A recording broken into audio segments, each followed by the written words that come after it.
दोस्तों, आज का ये वीडियो देखने के बाद आपको एक भारतीय होने पर गर्व होना चाहिए। असल में भारत ने रशियन टेक्नोलॉजी का इस्तेमाल करते हुए ही रशिया से भी ज्यादा एडवांस मिलिट्री टैंक बनाने शुरू कर दिए हैं। जी हाँ दोस्तों, हम बात कर रहे हैं T-90 मिलिट्री टैंक्स की। क्योंकि जब भारतीय सेना में T-90 टैंक को शामिल किया गया, तब भारत सीधे रशिया से इन्हें इम्पोर्ट करता था। उसके कुछ समय बाद भारत में इसकी असेंबलिंग शुरू की गई, लेकिन इसके लिए भी जो मेजर कंपोनेंट्स हैं, वो रशिया से ही इम्पोर्ट करके पूरे किए जा रहे थे। लेकिन अब फाइनली भारत ने इन्हें पूरी तरह से देश के अंदर मैन्युफैक्चर करना शुरू कर दिया है।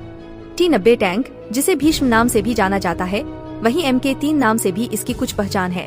अब इसे भारत की आर्म व्हीकल निगम लिमिटेड द्वारा देश के अंदर बनाने का काम शुरू किया जा चुका है।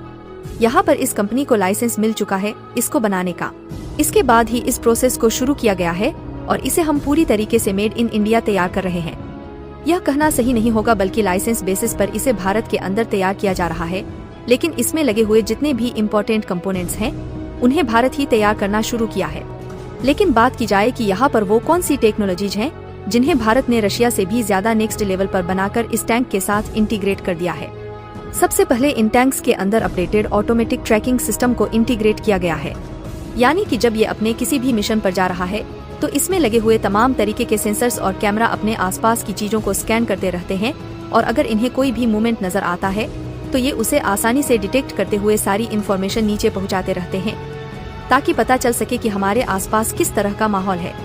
इसके अलावा दूसरा एडवांस फीचर इसमें इंटीग्रेट किया गया है, डिजिटल कंप्यूटर सिस्टम। पहले कुछ डिजिटल फीचर्स के साथ बाकी नॉर्मल एनालॉग मशीनरी ही इस टैंक के अंदर इंटीग्रेट की गई थी, जिससे किसी भी चीज का, चाहे वो टेम्परेचर हो या प्रेशर, एक्यूरेट मेजरमेंट में कई दिक्कतें आती थी और एक्यूरेसी कई बार सही नहीं बैठती थी। लेकिन इस बार जब चीजें डिजिटल हो चुकी हैं, तो 1% का भी एरर देखने को नहीं मिलता। वहीं इसका तीसरा और सबसे इम्पोर्टेंट फीचर इसमें ऐड किया गया है, वो है इसमें लगा हुआ लेजर सिस्टम।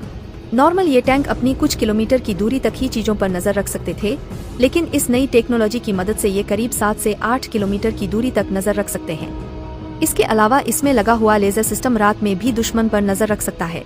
यानी कि रात के अंधेरे में कोई भी दुश्मन अगर किसी भी डायरेक्शन में मूव करता है, तो इसका लेजर सिस्टम उसे स्कैन करेगा। ऑटोमेटिक ट्रैकिंग सिस्टम उसे पकड़ करके सारी इन्फॉर्मेशन नीचे पहुंचाता रहेगा, जिससे दुश्मन को पकड़ पाना काफी ज्यादा आसान हो जाता है। और अभी तो इसे सिर्फ भारत के लिए तैयार किया जा रहा है, लेकिन जल्द ही इसे एक्सपोर्ट करने की भी तैयारी शुरू की जा रही है। और एक बार भारत ने मिलिट्री टैंक को एक्सपोर्ट करना शुरू कर दिया, तो भारत का जो डिफेंस एक्सपोर्ट है, वो डबल नहीं बल्कि ट्रिपल से भी ज्यादा हो जाएगा। क्या कुछ कहना है इस रिपोर्ट पर, हमें कमेंट्स में जरूर बताइए। भारत के से ही वीडियोस पाने के लिए वीडियो को लाइक और चैनल को सब्सक्राइब जरूर कीजिए। वंदे मातरम, भारत माता की जय।